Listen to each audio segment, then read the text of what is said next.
Now, one film that was in Shorts Programme 4, which I think was really good, and actually quite a lot of people coming out of it seem to have been very moved by it. I mean, like we said, this year it's kind of impossible to second guess what the judges are thinking, or the jury's thinking, or even what the kind of general audience opinion is. But Salamander, actually, I mean, I don't know what your feelings on that were. All right. Yeah. I wasn't particularly fussed on it. No, I really enjoyed it. I thought it was quite a cleverly told little film, and I liked the fact that it was against the backdrop of kind of the Challenger disaster, and it felt very much like a kind of semi-autobiographical piece, or possibly even just biographical piece, but really enjoyed that. I didn't like the fact that it was drawn against it, because I just thought he was using it as a tool to sort of push the film. But I really enjoyed it. There's nothing wrong with using obviously real events, and it may well have been that. But I thought it didn't grab me, honestly. I thought it was a great central performance as well by the little girl, and I think that kid was amazing, because she must be about 12 or something. Look, you're just going through an awkward phase. Remember how I had an awkward phase? In 3rd grade? It's just part of life, like math or the Grammys. Are you inhaling? Yeah, totally. Do it, let me see. Dude, you're cheating. Let me show you. And I don't know how you felt about this one, but Greg, the documentary. Now we've had, I think it's only three, maybe 4 documentaries in the whole program, without kind of going through and checking. I couldn't work it out.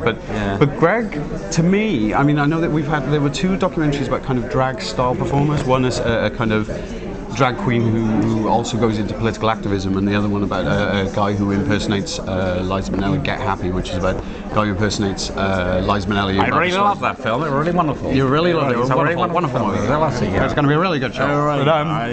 But Greg actually being here. But Greg kind of stood out for me because it's a look at a guy who may or may not be autistic or have Asperger's or a condition like that, but who's a massive fan of kind of all-female and often lesbian rock bands. And so it was kind of a view of him as filtered through a lesbian filmmaker and a kind of lesbian community, or lesbian subculture at least. When I first met Greg, he was kind of a mystery. He would just appear at my shows, and he would have a lot to say, and he would talk and talk and talk and talk and talk. It's unusual for someone to begin a conversation with an artist while they're performing on stage. Greg will sit, and when you say something on the mic that sparks his interest, and he has something to say in response to a comment that you make, he'll begin talking to you about that. Didn't that gold medal speed skater who had mono go to your show? Yeah, she came to our show and I got to hold her gold medal. Chris Woody, the fast track speed skating gold medalist.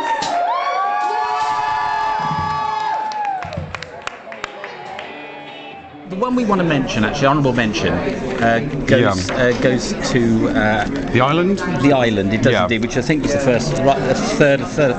Programme 3. That's Trevor Anderson's latest oeuvre, and he did Rock Pockets before. Rock Pockets, Dinks. Dinks, I think it was. And he's beginning his art of doing quirky commentary over film that he made. The kind of laconic voiceover. This sort of lovely, I say, laconic Canadian sort of voiceover. He's perfected it in The Island. The visuals in this were stunning as well. The animation was great. The use of music was great.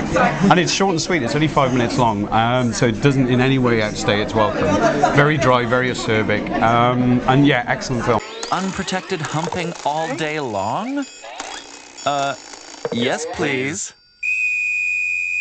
It'd be like the 70s all over again, but better because it's on an island. And we could make up all the rules. Like, when people do get infected, they're raised to a greater status in society. Treated like celebrities instead of sickos. Given the coolest tree huts. And the strongest ape masseurs.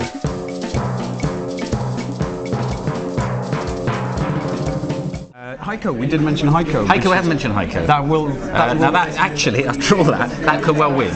I think so. Well, it depends. I mean, I think it'll appeal to Till, who is on the jury this year and who won last year, because it's not the same kind of film as Cowboy. It is a different film. No.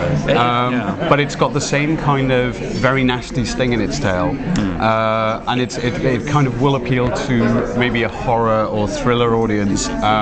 It's very, very dark and quite sinister. It does also give us an excuse to use the clip of him licking egg off the guy's foot, if it's going to put you off. Which we will show now.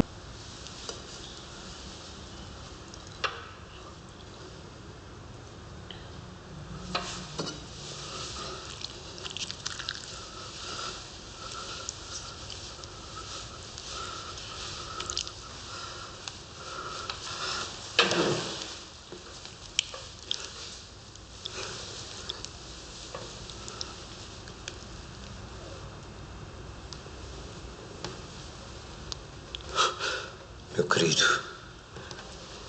vamos celebrar a nossa reconciliação.